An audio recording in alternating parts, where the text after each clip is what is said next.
আসসালামু আলাইকুম। অলি স্যারের লাইভ ক্লাসে সবাইকে স্বাগত। আজ আমরা লিজ ফিন্যান্সিং এর ষষ্ঠ ক্লাস করব। এর আগে 5টা ক্লাস করছিলাম। 1 থেকে 4 পর্যন্ত করলে আমাদের যা শেখা হয়ে গেছে।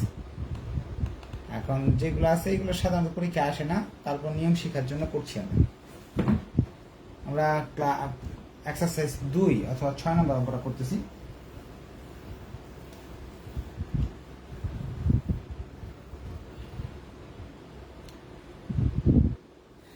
Exercise 2 বলতেছে XYZ Limited wants to lease computer system for the purpose of color matching. XYZ একটা কম্পিউটার কিনতে দিয়েছে রং ম্যাচিং এর জন্য। কম্পিউটার সিস্টেম আর কি, বড় কম্পিউটার কিনতে দিয়েছে।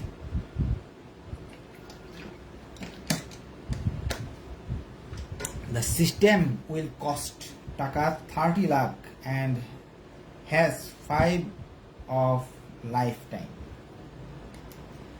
ভাগ্য ভালো আমাদের বলে দিয়েছে এটার দাম হবে হলো 30 লাখ, আবার লাইফ 5 বছর।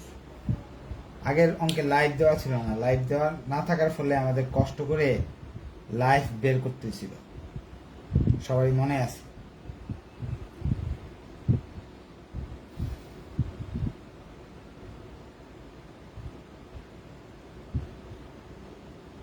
গত ক্লাসের অঙ্কটা অনেকেই করে নাই, অনেকেই করছে। আসলে আমার অঙ্কটা করে দেওয়া দরকার ছিল। যাই হোক, এটার সমাধানটা আমি চেষ্টা করব আপনাদের দিয়ে দেওয়ার। তারপরে তারা বলতেছে যে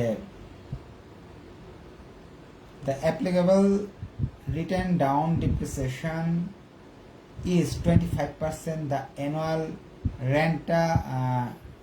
rental is payable at the end of the 5 years. তারা বলতেছে অবচয় হবে 25%, annual rental is payable at the end of the 5 years. এটার অর্থ কি জানেন? এটার অর্থ হলো ডিমিনিশিং ব্যালেন্স মেথড অথবা ডাবল ডিক্লেয়ারিং মেথড। ক্রমহ্রাসমান পদ্ধতিতে 25% প্রতি বছর ডিপ্রিসিয়েশন হয়ে যাবে। ডিপ্রিসিয়েশনের রেট দেওয়া আছে।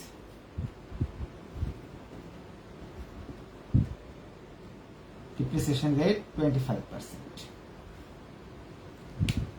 এইটাই নতুন কিছু, আর কিচ্ছু নেই। উইল বি টাকা এখান থেকে শুরু হয়েছে।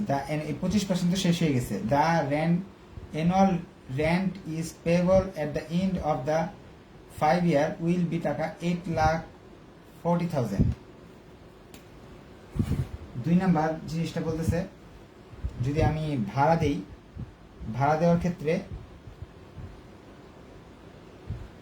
অ্যানুয়াল লিজ রেন্ট 8,40,000 টাকা পড়বে। এটা বলে দিছে the lessor will be maintain the computer system which will be 50,000 per year. যে মেনটেনেন্স কস্টটা যে ব্যক্তি আমাকে ভাড়া দিবে সেই ব্যক্তি বহন করবে, MC.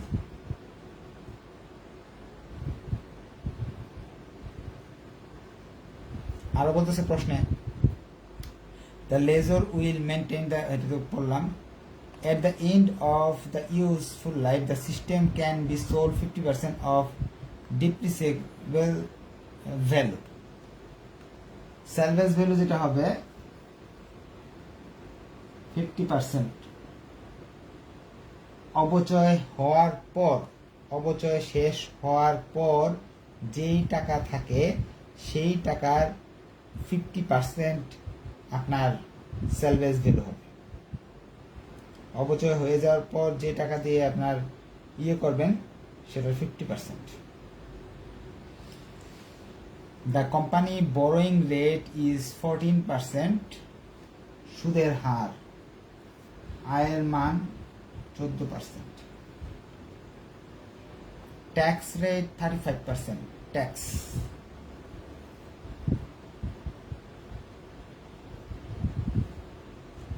Should the system be list or show the calculation? আচ্ছা, আপনাদের এই জিনিসটা আমি আবার বলবো। আপনাদের আমি এখন কাজ দিলাম, সবাই প্রশ্নটা আরেকবার পড়েন যে কি লেখছে। এরপর প্রশ্নটা না বুঝলে আমি এবার মাইক অন করে দেব।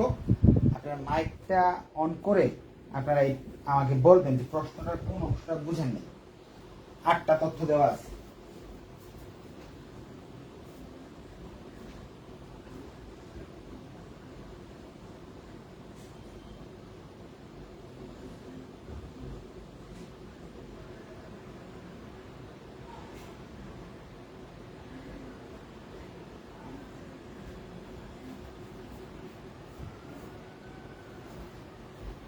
আমি সংক্ষেপে আরেকবার প্রশ্নটা বলে দিই, কারণ প্রশ্নটা বুঝতে তো আপনার অঙ্কটা পারবেন, কারণ এই প্রশ্নটা আগের মতো না। আপনি 30 লক্ষ টাকা দিয়ে একটা কম্পিউটার কিনবেন যেটা 5 বছর চলবে। এখন এটার অপচয় হবে 25%। সরলরৈখিক পদ্ধতি না, আগে তো স্ট্রেট লাইন মেথড বলে দিত। বলছে applicable return down depreciation is 25% the annual rental. Annual রেন্টালটা আলাদা 25%। যে আপনাকে রিটার্ন ডাউন কথাটা বলছে অবচয় করতে হবে 25%। এটার অর্থ হলো যেই টাকাটা থাকবে সেই টাকাটার উপর 25% আপনাকে অবচয় ধার্য করতে হবে, এটার অর্থ। এরপর তারা বলছে দ্য অ্যানুয়াল রেন্টাল আর কি ভাড়া দিতে, লিজে যদি নেন তাহলে ভাড়া হবে 8,40,000। এমসি অর্থাৎ মেনটেন্যান্স কস্ট 50,000 টাকা। সেলভেজ ভ্যালু আছে অঙ্কে, যে ডিপ্রিসিয়েশন হওয়ার পর যে টাকাটা থাকবে সেটার 50%। তারপরে তারা বলেছে আয়ের মান হলো 14%, ট্যাক্স হলো 35%। এই শব্দগুলো বলে অঙ্কটা করতে বলছে। এখন আমরা যদি অঙ্ক করতে যাই সেক্ষেত্রে আমাদের 1 নাম্বার কাজ। আচ্ছা, মাইকটা অন করি। যদি এই প্রশ্নটার মাঝে কেউ যদি কোনো কিছু না বুঝে থাকেন প্রশ্ন করতে পারবেন। হ্যাঁ, আরেকটা বিষয় হলো এখানে এই যারা ক্যাপ্টেন আছে ইচ্ছা করলে হাত উঠাইতে পারেন, হ্যান্ড রেজ করলে তাকে আমি কো হোস্ট বানাই দিব। সে ইচ্ছা করলে মাইক অন করে দিতে পারবে, যে এই সবাই মাইক অন করার আর কি ক্ষমতাটা থাকবে। আপনাদের যদি কারো কোন কোয়েশ্চেন থাকে এই অঙ্কে কোয়েশ্চেন করতে পারেন। স্যার আজকে তো আমি একদম নতুন স্যার, আমি সেই ক্ষেত্রে কিছু বুঝতেছি না। আচ্ছা, আপনার আজকের ক্লাস করতে হবে না, শনিবার থেকে ক্লাস করবেন। আজকের ক্লাস বাদ আপনার শনি না রবিবার থেকে। ঠিক আছে sir, okay. Sir, the system can be sold for 50% of depreciate value. এটা বুঝি নাই। এটার অর্থ হলো ডিপ্রিসিয়েশন আসলে আচ্ছা, এই জিনিসটা বুঝেন নাই। আচ্ছা, যারা নতুন আছেন শনিবার থেকে রবিবার থেকে নেক্সট উইক থেকে ক্লাস করবেন। হ্যাঁ, আচ্ছা, এখন এখানে অবচয়ের কথা বলছে 25% ধরতে হবে। আর 25% ধরতে ধরতে ধরতে ধরতে এক সময় কি টাকাটা হয়ে যাবে কি নীল বা কমে যাবে। সেই যে কমবে সেই টাকাটার অর্ধেক হলো সেলভেজ ভ্যালু ধরতে হবে, ভগ্নাংশের মূল্য ধরতে হবে। এখন আমরা অঙ্ক করা শুরু করি, তাহলে আমরা বুঝতে পারব।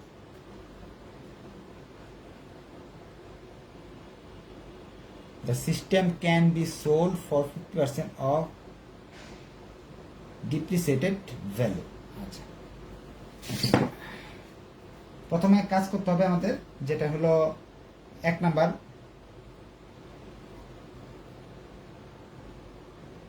অ্যানুয়াল লোন পেমেন্ট দেওয়া নাই, বের করতে হবে। বের করার জন্য সূত্র পিভিএ বা কস্ট বা লোন বা পিভিএ বা কস্ট গুণ I, 1 - 1 I to power n। লোনের পরিমাণ হলো 30 লাখ, আয়ের মান হলো 14%, মানে 0.14।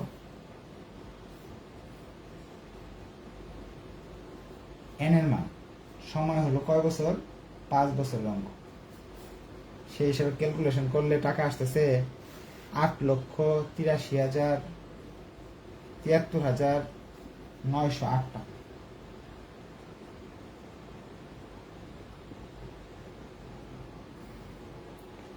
এটা হলো অ্যানুয়াল লিজ পেমেন্ট, লিজের জন্য লোন পেমেন্ট আর কি। আপনি ঋণ নিলে 8,83,908 টাকা আপনার কি করতে হবে, আপনাকে দিতে হবে। পেয়ে গেলাম একটা। এখন আমাকে দ্বিতীয় কাজ করতে হবে। 2 নাম্বারটা হলো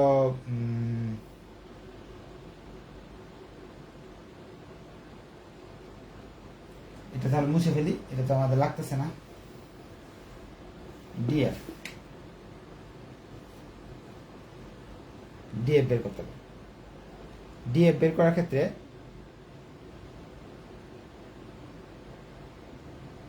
সূত্র অনুযায়ী করে ফেলবো।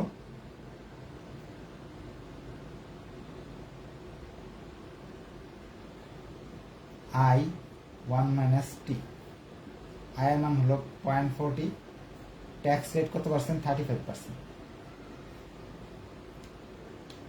0.40 সাইন্টিফিক ক্যালকুলেটরের পরটা উঠাই দিলাম।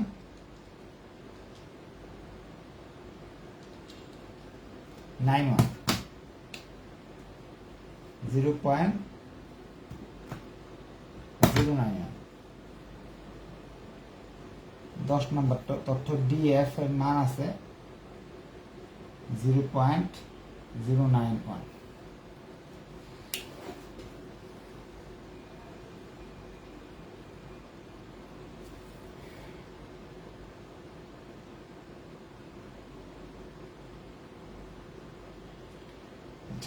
এরপর আমাদের ডিএফ এর কাজ করার পর ডিপ্রিসিয়েশন বের করতে হবে, অবচয়। ডিএফ শেষ। 3 নাম্বার ডিপ্রিসিয়েশন বের করতে হবে।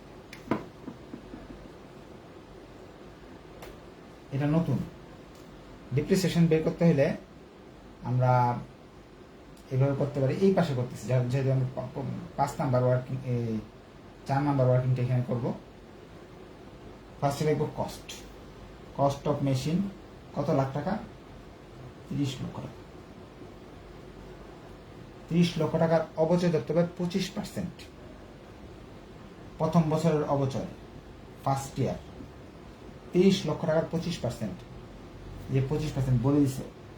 30 লক্ষ টাকার 25% আসে হলো 7,50,000, থাকলো 22,50,000। দ্বিতীয় বছর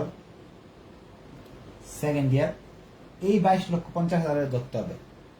এখানে এগুলো লিখে দিন, আমার তো জায়গা নাই। 30 লাখ ইন্টু 25%, 22,50,000 ইন্টু 25%।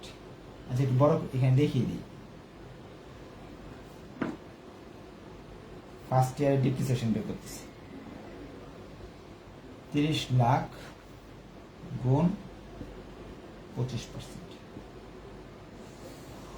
সেকেন্ড ইয়ারের বের করতেছি 22,50,000 গুণ 25%, আসে 5,62,500। আপনার ভুল হলে অবশ্যই বলবেন। হ্যান্ড রাইজ করলে একটু হ্যান্ড রাইজ করেন, যারা ক্যাপ্টেন আছেন। একজন হ্যান্ড রাইজ করছে, কোনো কোয়েশ্চেন থাকলে আমি তাকে, আব্দুল কাদের আছেন, ওনাকে কো হোস্ট বানিয়ে দিলাম। আর অন্যরা যদি কোনো কেউ ক্যাপ্টেনরা থাকেন তাহলে কো হোস্ট বানিয়ে দিলে কোয়েশ্চেন করতে পারবেন অঙ্কের মাঝখানে। তাহলে থাকলো যেটা থাকলো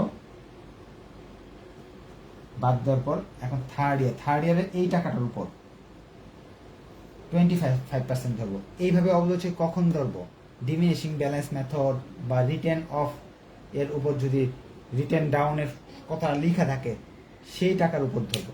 এইভাবে এটার উপর 25% ধরবো। এতে টাকা আসতেছে 42,000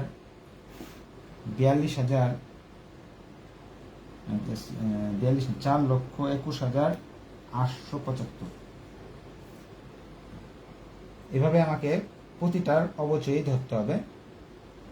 12,50,000 65,000 থাকে হলো 12,65,625 টাকা চতুর্থ বছর। এই টাকার 25% ধরতে হবে। এই টাকার 25% আসে চতুর্থ বছরে 3,16,406 টাকা। পঞ্চম বছর, ফিফথ ইয়ার, বাদ দেওয়ার পর থাকতেছে 9,49,219 টাকা। এই 9,49,219 টাকার 25% ধরতে হবে। তাহলে আসতেছে 2,37,305 টাকা। বাদ দেওয়ার পর থাকতেছে 7,11,914 টাকা। অবচয় বের করার যে পদ্ধতিটা আমরা দেখাইলাম সেটা নিয়ে যদি কারো কোনো কোয়েশ্চেন থাকে, এইটা কিন্তু শিখার, আর বাকি সবকিছু কিন্তু আপনারা আগে থেকেই শিখে নিছেন। সেটা আপনারা এটা কি ঘর করে দিতে পারবো? হ্যাঁ, ঘর করে কি, এটা যেভাবে ইচ্ছা আপনি অবচয় যেভাবে মন চায় সেভাবে। অবচয়টা আবার একটু বলেন। আচ্ছা, অবচয়টা স্যার এর অবচয়টার নাম কি? এটা হলো ডিমিনিশিং ব্যালেন্স মেথড। হ্যাঁ, স্যার কিভাবে বুঝবো? এই যে এখানে প্রশ্নে লেখা থাকবে, এই যে এখানে লেখা আছে রিটেন ডাউন ডিপ্রিসিয়েশন ইজ 25%। হ্যাঁ, এরকম লেখা থাকবে। এই ডিপ্রিসিয়েশনের অংশটাই নতুন আমাদের। আচ্ছা ঠিক আছে, আমি আবার এই অংশটা বুঝিয়ে দিতেছি। স্যার হ্যাঁ বলেন। স্যার আমরা এখানে ক্রমহ্রাসমান পদ্ধতিতে যে অবচয়টা করার কারণে তো প্রথম কিছু যে অবচয় বাদ গেছে তারপরে তাই না? জি বুঝি না, আরেকবার বলেন।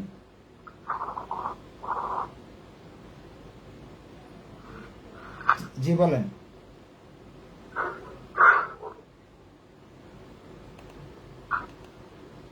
প্রশ্নটা বুঝি নেই। আচ্ছা যাই হোক, এখানে এরকম লেখা থাকতে পারে রিটেন ডাউন ভ্যালু, এরকম যদি লেখা থাকে তাহলে বুঝে নিবেন এটা হলো আপনাকে করতে বলতেছে এই ইয়ে পদ্ধতি। কি পদ্ধতি বলতে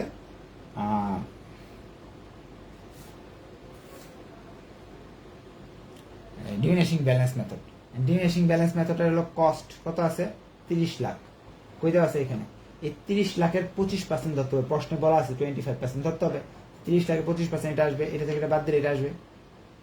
বাদ দেওয়ার পর যে টাকাটা আসবে ওইটার উপর 25% ধরতে হবে।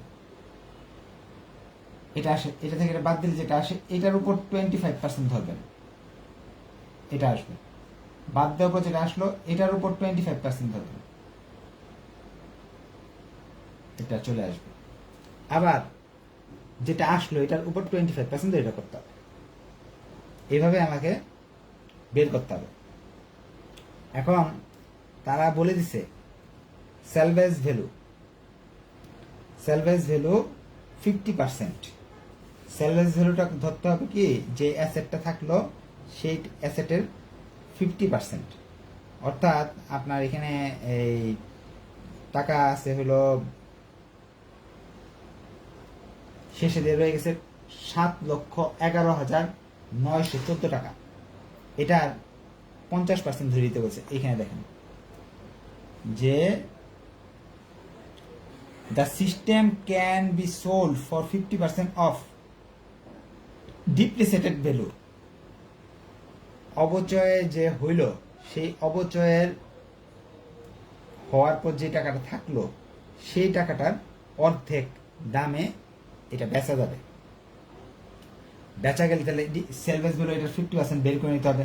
অর্থাৎ 7,11,914 টাকা গুণ 0.5 আসতেছে হলো 3,35,957 টাকা। এটা একটু দেখাই দিবেন। সেলভেজ ভ্যালু সমান সমান 7,11,914 গুণ 50% আসতেছে 3,55,957। কোথায় লিখতে হবে সেলভেজ ভ্যালুটা, এই জায়গায়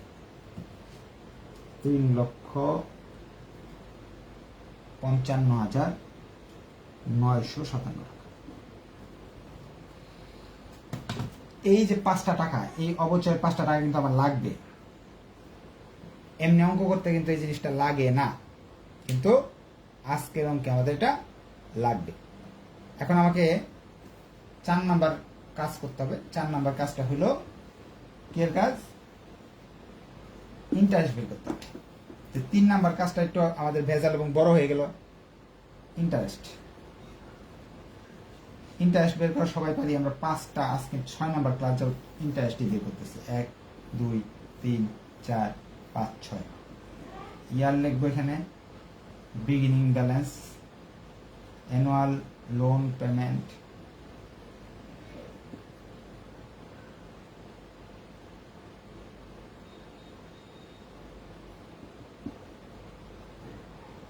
এক দুই তিন চার পাঁচ।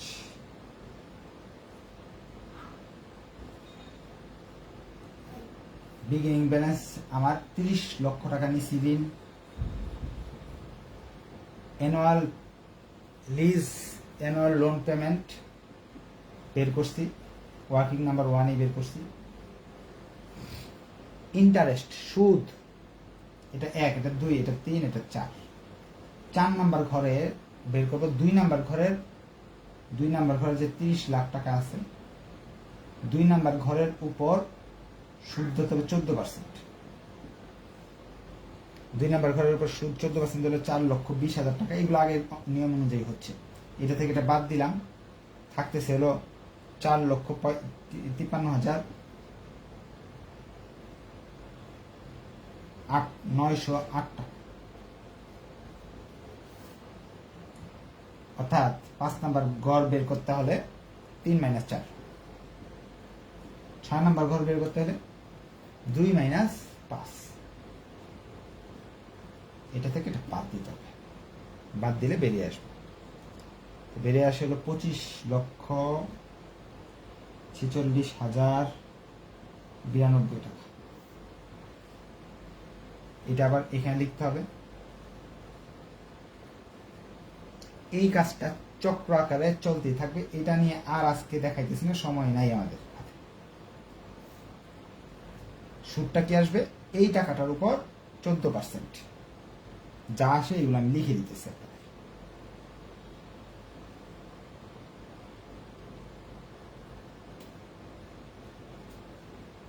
এটা তো প্রতি বছরই সেম থাকবে।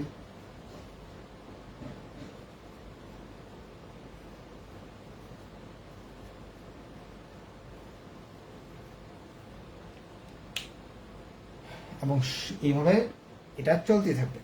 এটা নিয়ে আজকে আর সময় নষ্ট করলাম না। আজকে আমি আপনাদের এই জায়গাটা লিখে দিচ্ছি, কারণ আমাদের অঙ্কটা অনেক বড় হবে।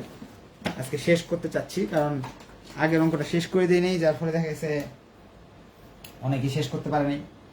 এখন এখানে আমাদের এই সুদগুলো আমি লিখে দিই। সুদগুলা বাকিগুলো করলাম না, হ্যাঁ, বাকিগুলো একটু করে নিন।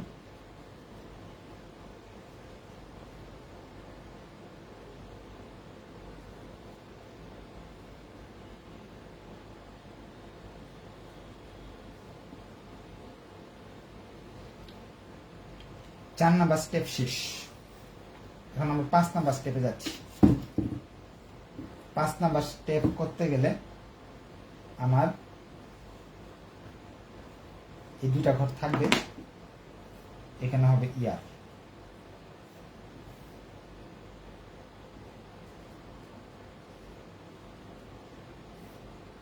ডিপ্রিসিয়েশন কই পাবো? এই যে এখানে আছে ডিপ্রিসিয়েশন 750।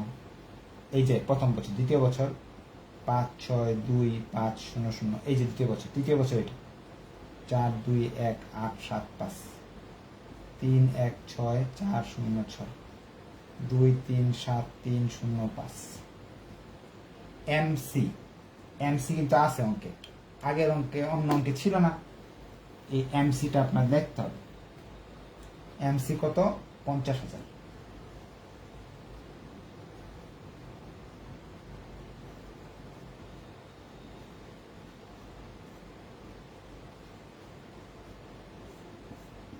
তাহলে কত?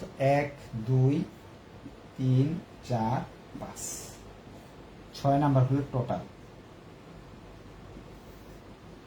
6 নাম্বার টোটালটা আপনাকে 3টা যোগ করে বের করতে হবে। অলসের মতো বসে না থাকে, সবাই একজন 1 নাম্বারটা পর 2 নাম্বারটা 3 নাম্বারটা 4 নাম্বার 5 নাম্বার 5 জন 5টা বের করে ফেলেন। হ্যাঁ, 1 লিখে এটা সমান সমান দিবেন, 2 লিখে এটা সমান সমান দিবেন, 3 লিখে এইভাবে সবাই করেন, করলে নিজেরই দক্ষতা বাড়বে। হ্যাঁ,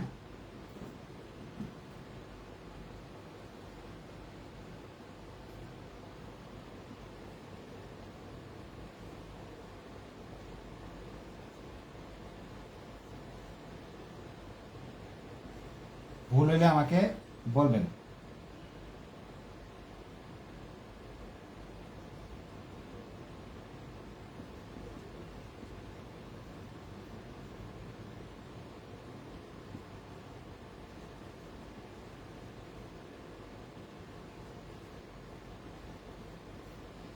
দেখি কেউ লেখছে কিনা। একজনে লেখছে 5 নাম্বারটা, লেখলো ওইটা ভুল হয়েছে। কারণ হয়েছে কি 2 লাখ আর 1 লাখ 3 লাখ তো এই নিয়ে হয়ে যাচ্ছে, আর 50,000 3,94,000 হবে। আচ্ছা যাই হোক, চেষ্টা করছে এই জন্য ধন্যবাদ। নাম আর পড়লাম না,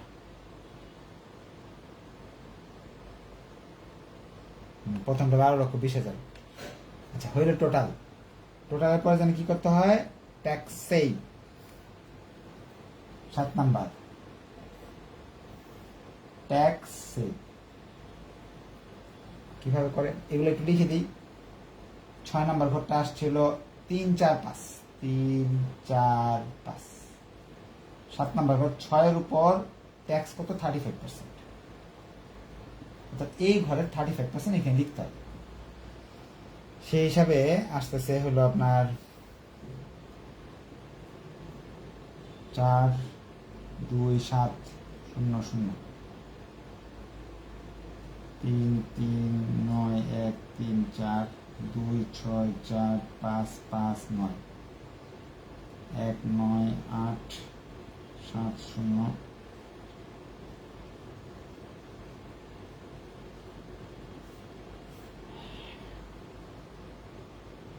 এখন হলো এনসিএফ।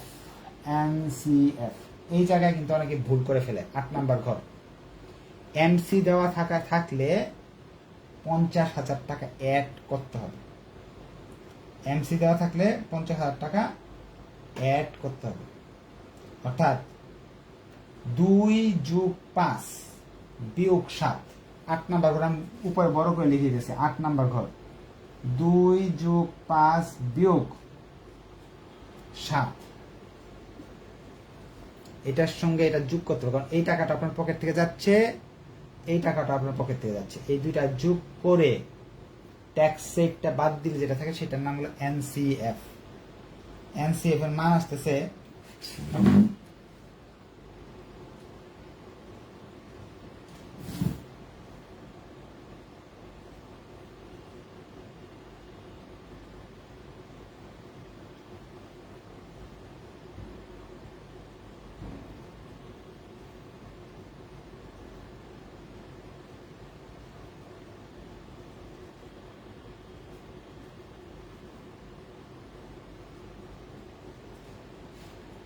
সবকিছুই ঠিক আছে, আর দুইটা করে আটাইতে হবে। হ্যাঁ, একটা হলো ডিএফ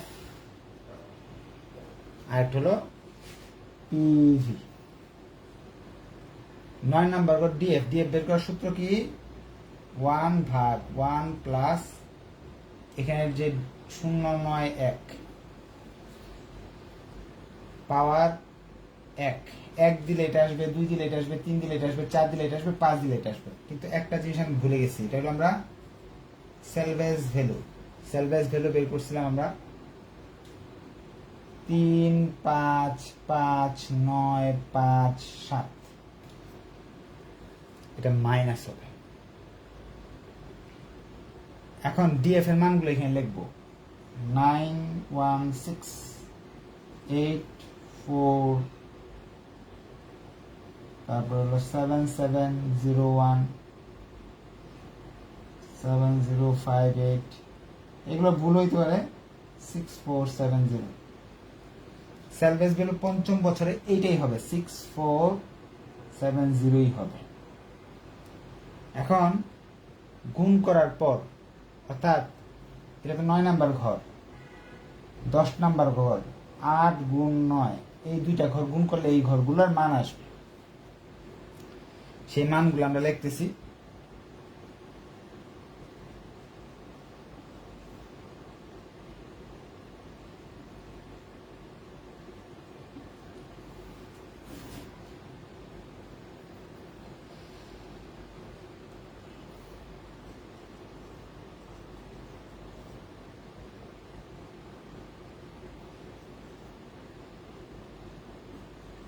লিজের অঙ্ক তো অনেক পেইনফুল।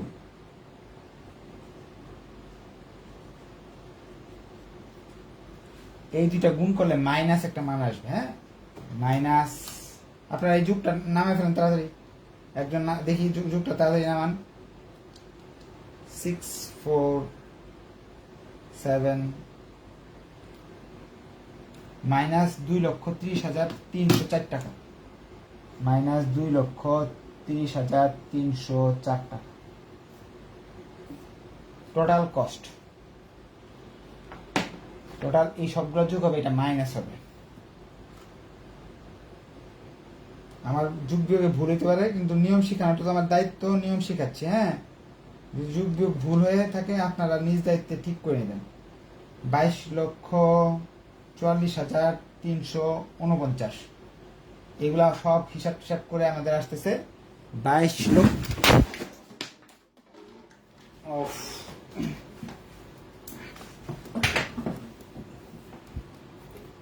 ছোটখাটো অ্যাক্সিডেন্ট হয়ে গেল, চেয়ারটা হঠাৎ করে নিয়ে গেছে, ভাগ্যক্রমে ব্যথা পাইনি। আপনারা ওয়েট করেন। হ্যাঁ, এটা আমার 3 নাম্বার স্টুডিও। এখানে প্লাস্টিকের চেয়ার, আর যেখানে আমার 1 নাম্বার স্টুডিও, এখানে সুন্দর লোহার ঘোরানো যায় এরকম চেয়ার আছে।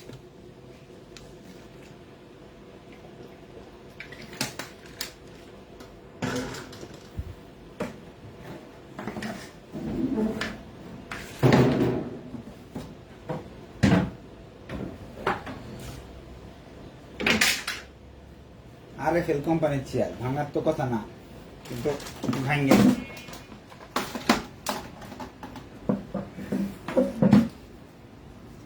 কিন্তু ভাগ্য ভালো, ব্যথা পাইনি, আলহামদুলিল্লাহ। কারণ এখানে এই রুমে এসি আছে, গরম লাগে তো প্রচুর, এই জন্য এই রুমে চলে আসছিলাম।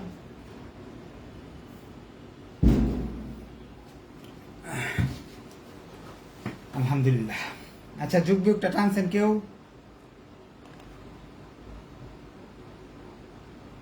আহ, 22,44,350 এরকম।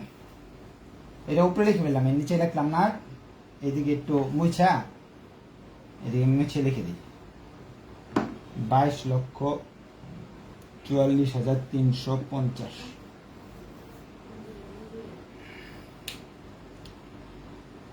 এখন আমরা পরবর্তী স্টেপে যাই। লোন অপশন শেষ, লিজ অপশন করব। লিজ অপশন করার জন্য একেবারে এটার মাঝে কোনো নতুন কিছু নাই। লিজ অপশনে, লিজ অপশন সহজ।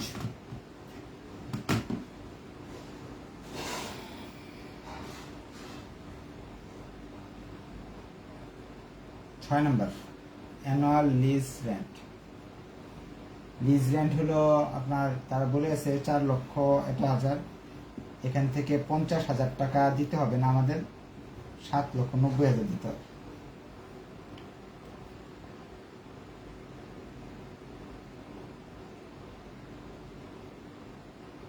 এখন 7,90,000 টাকা দিতে হবে। বিগিনিং এর অঙ্ক না, যেহেতু ঝামেলাও নাই আমাদের। ইয়ার ডিএফটা বের করে নিই, ডিএফটা একজন বের করতে থাকেন। 7 নম্বর স্টেপটা করে নিই, 8 করে ফেলছি না, 7 এখানে করব ডিএফ। 1 থেকে কত বছর এটা? 1 থেকে 5 বছর। Annual lease rent,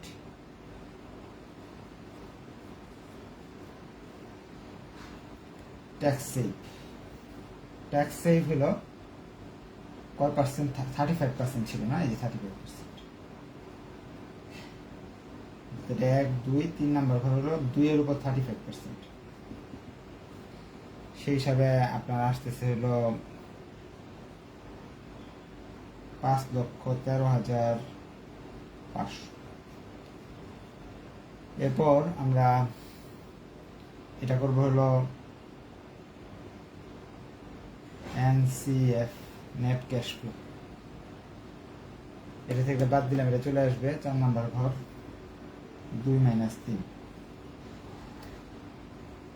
net cash flow আসতেছে, এটা আসবে, নেট ক্যাশ ফ্লো আসবে 5,13,500। 7,90,000 গুণ 35%, 2,76,500। DF, discount factor. Discount factor আমাদের করে নিতে হবে এখানে 1 - 1 এটা পাওয়ার, ওই ডিএফ এর মান ছিল 0.91, পাওয়ার 5 এখানে ছিল 0.91। ডিএফ এর মান কেউ বের করছে কিনা দেখি। 3.88, অসংখ্য ধন্যবাদ। 3.87 আসছে, 3.88 আসছে অনেকে। 3.88/87 যাই আসছে, 3.88/87। এটা 5 নাম্বার। 6 নাম্বার যদি করতে চাই, পিভি 4 গুণ 5। এটা যদি আমি গুণ করি তাহলে মনে হয় 1,19,00,000 সামথিং আসে। 5,13,500 গুণ 3.88, 19,92,380। 19,99,92,94 এরকম 91 এরকম কিছু একটা আসবে কি। হ্যাঁ, তো এখানে লিজে লোন অপশন এটা, লিজ অপশন এটা। তাহলে আমার লিজ অপশনটা ছোট আসছে, যেহেতু আমি লিজ অপশনটাই গ্রহণ করব। কোম্পানি শুড, এই যে should the system be lease, লিজে নেওয়া উচিত। Yes, company should the system be, should accept the lease option, এরকম লিখতে পারি না। এখন কোশ্চেন থাকলে আপনারা কোশ্চেন করেন, আমি আপনাদের কোশ্চেনের উত্তর দিব ইনশাআল্লাহ। স্যার মেইনটেনেন্স কস্টটা প্রশ্নের আলোকে আরেকটু ব্যাখ্যা করে বুঝলে ভালো হয়। কি মেইনটেনেন্স কস্ট? এখানে এলপির মানটা লেখা হয়নি, এলপির মান কত ছিল? এসভি তো এটার ক্ষেত্রে প্রযোজ্য না। Sir ALP, annual loan payment. Annual loan payment তো এখানে আসবে না, লিজে আসবে। অ্যানুয়াল লোন পেমেন্ট লিখছিলাম এখানে। লিজে বের করছে তো। স্যার ওটা প্রশ্নের আলোকে আরেকটু ক্লিয়ার করলে ভালো হয়। আচ্ছা, স্যার এখানে কি আমাদের বি পার্টের প্রশ্ন থাকে? না না, বি পার্টের প্রশ্ন থাকে না, সি পার্টের যেটি থাকে এটাই তো আপনার এ বি সি ডি সব হয়ে যাচ্ছে। স্যার হ্যাঁ বলেন। ডিএফ এর মানে ক্যালকুলেটরে কিভাবে করব পুরোটা? এটা পুরাটা একসাথে করা যাবে না, 2 স্টেপে করবেন। এই অংশটা একসাথে করবেন, তাহলে যেমন 1 ভাগ ফার্স্ট ব্র্যাকেট 1 + 0.091 পাওয়ার 5 দিলে এটার মান আসবে। আর ওইটা তো জানি, কিন্তু মানে পুরোটা করা যাবে না? করা যাবে, ওইটা করতে হলে তো আপনার এক্সপার্ট হইতে হবে। এক্সপার্ট তো সাররা করে দেবে না, আপনার একা একা হইতে হবে। যখন করতে করতে বুঝতে হবে। জি ফাইনান্স ম্যানেজমেন্টের চ্যাপ্টার কোনগুলো ইম্পর্টেন্ট বেশি?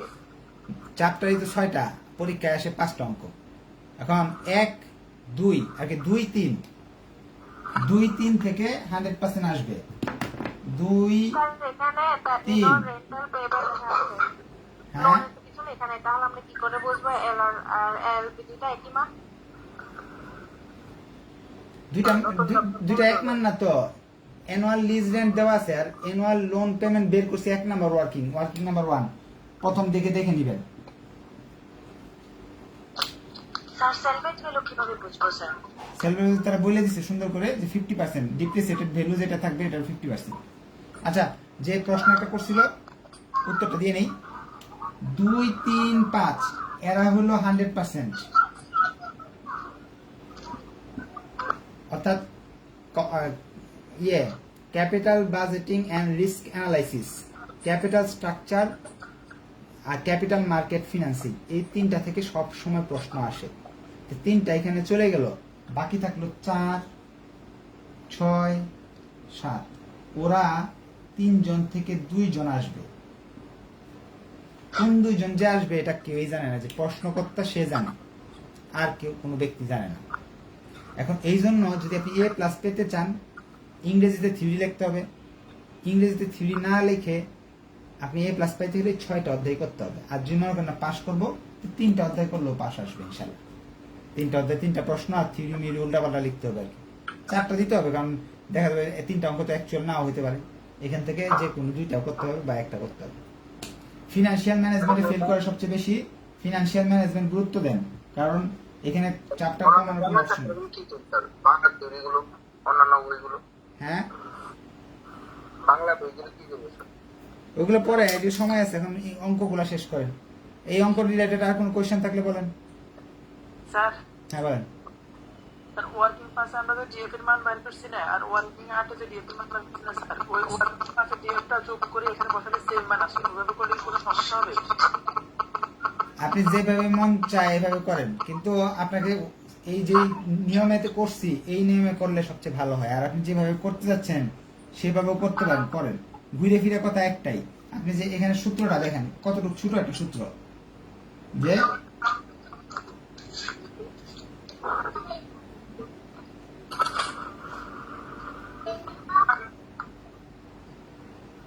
আপনি এইভাবে যদি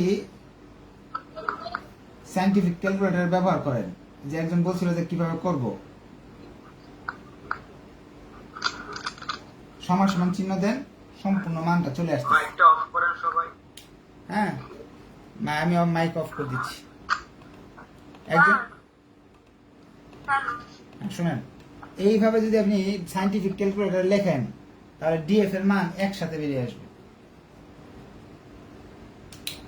first bracket 1 minus first bracket এভাবে দিয়ে দিয়ে পাওয়ার 2টা ব্র্যাকেট এখানে দিবেন, ভাগ এটা, তাহলে ডিএফ এর মান সরাসরি বেরিয়ে আসবে।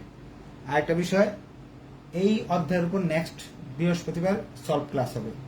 আপনাদের যত প্রশ্ন আছে আরো সব সেদিন দিব ইনশাল্লাহ।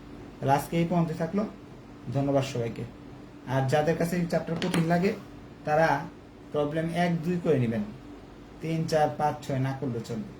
ওই 2টাতে যদি কমন পড়ে আলহামদুলিল্লাহ দিয়ে আসবেন, আর যদি এর চেয়ে কঠিন আসে তখন সেক্ষেত্রে 90% ছাত্ররাই পরীক্ষা হলে এগুলো মিলাতে পারবে না, কারণ এই ক্যালকুলেশন তো অনেক ক্যালকুলেশন, যুগ বিয়োগ করতে করতে হারিয়ে যাবে।